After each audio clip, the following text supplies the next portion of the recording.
নাহিদ ইসলাম বলছেন, এনসিপির আহ্বায়ক, যে রাষ্ট্রপতিকে নিয়মতান্ত্রিকভাবে তার পদ থেকে সরানো উচিত, রাষ্ট্রপতি মোহাম্মদ শাহাবুদ্দিন। অন্যদিকে উমামা ফাতেমা, তিনি এনসিপির সাবেক নেত্রী, তিনি বলছেন শেখ হাসিনার চলে যাওয়ার দিন শাহাবুদ্দিনেরও চলে যাওয়ার কথা, অর্থাৎ শেখ হাসিনার সাথে শাহাবুদ্দিনেরও চলে যাওয়ার কথা। হিসাবটা সহজ, যেহেতু আওয়ামী লীগ আমলে নিযুক্ত হয়েছেন মোহাম্মদ শাহাবুদ্দিন রাষ্ট্রপতি, সুতরাং সেই হিসাবটা ঠিক আছে। কিন্তু আসলে বাংলাদেশের যে ৫ই আগস্ট পট পরিবর্তন হইল, এটা কি একটা বিপ্লব? এটা কি একটা পূর্ণাঙ্গ গণঅভ্যুত্থান কিনা, এটা বিশ্লেষণ করা দরকার। সাধারণত বিশাল আকারের গণঅভ্যুত্থান বা বিপ্লবের পর বিপ্লবীরা ক্ষমতায় নেয়, বিপ্লবীরা অন্তর্বর্তী সরকার গঠন করে না। বিপ্লবীরা ক্ষমতা দখল করে অন্য কাউকে বলে না যে আপনি ক্ষমতা চালান, আপনি বিচার করেন, আপনি সংস্কার করেন, আমরা সাথে থাকবো, সেটা হয় না। বাংলাদেশে কি হয়েছে? বাংলাদেশে সরকার, শেখ হাসিনার মন্ত্রিসভা চলে গেছে, কিন্তু বাকি সব কিন্তু থেকে গেছে।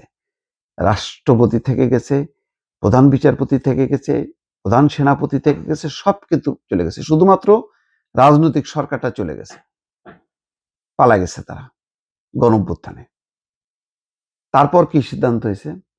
তারপর সিদ্ধান্ত হয়েছে যে এই সংবিধানের আওতায় একটা নতুন সরকার, অন্তর্বর্তী সরকার শপথ নেবে এবং তারা নির্বাচন করবে। নির্বাচিত হবার পর বলল যে শুধু নির্বাচন করলে হবে না, তার আগে আমাদের সংস্কার করতে হবে এবং বিচার প্রক্রিয়াটা শুরু করতে হবে। হয়ে গেল, শেষ। বিপ্লব কিন্তু শেষ।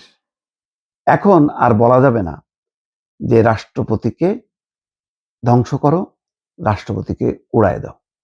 তো যখন নাকি শাসনতান্ত্রিক পথে দেশ চলা শুরু করলো, তখন তাদের হঠাৎ করে মনে পড়লো, আরে বিপ্লব তো বাকি আছে, এটা কি হলো? কারণ তখন তাদের মনে পড়লো যে ওই মানে রাষ্ট্রপতির জায়গা, ওই ১ নম্বর জায়গা, রাষ্ট্রের ১ নম্বর জায়গাটা দখল না করলে, ওই জায়গায় নিজের লোক না হইলে সেনাপ্রধানকে বদলানো যাবে না, অন্যান্য আরো অনেক কিছু করা যাবে না। তো তখন হইচই শুরু হয়ে গেল, চরমভাবে একেবারে এক ধরনের আক্রমণ শুরু হয়ে গেল সোশ্যাল মিডিয়াতে।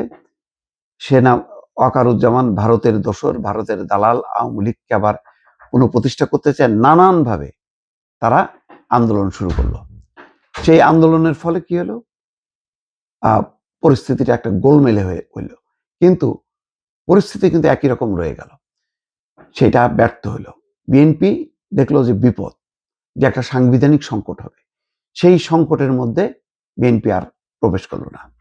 তারা চাইলো যে একটা নির্বাচন হোক, নির্বাচনের মধ্য দিয়ে পরিবর্তন হোক।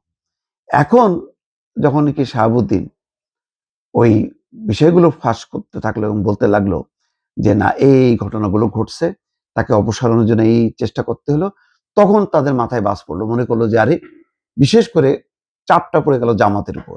এখন জামাতকে রক্ষা করার জন্য এনসিপি সামনে আগায় এসে রাষ্ট্রপতির বিরুদ্ধে নানা রকম বক্তব্য রাখছে, কিন্তু পানি কিন্তু অনেক দূর গড়ায় গেছে, অর্থাৎ বল কিন্তু হাত থেকে ছুটে গেছে। এখন নতুন একটা সরকার আসছে, সেই সরকারের অত দায় নাই যে এই রাষ্ট্রপতিকে সরাইতে হবে। সুতরাং এখন আর এই হইচইটা করবে তারা। বিএনপি দূর থেকে দর্শক সারিতে বসে হাসবে, কিন্তু আমার মনে হয় না যে এই ব্যাপারে আর বাড়তি কোনো দায় বিএনপি নেবে বা এই ধরনের পরিস্থিতির মধ্যে। বিএনপি যেটা করবে, ঠান্ডা মাথায় সে খেলবে, সে কোনো উত্তেজিত হবে না, তার কোনো সেরকম কোনো প্রয়োজনও নেই। এই হচ্ছে পরিস্থিতি। অর্থাৎ খেলায় কিন্তু শেষ পর্যন্ত এনসিপি, জামাত তারা কিন্তু হেরে গেছে। হেরে যে তারা এখন যেহেতু পরাজিত হয়েছে, তারা এখন ছটফট করছে। তারই আমরা প্রতিফলন মাঝে মধ্যে দেখতে পাচ্ছি দর্শক।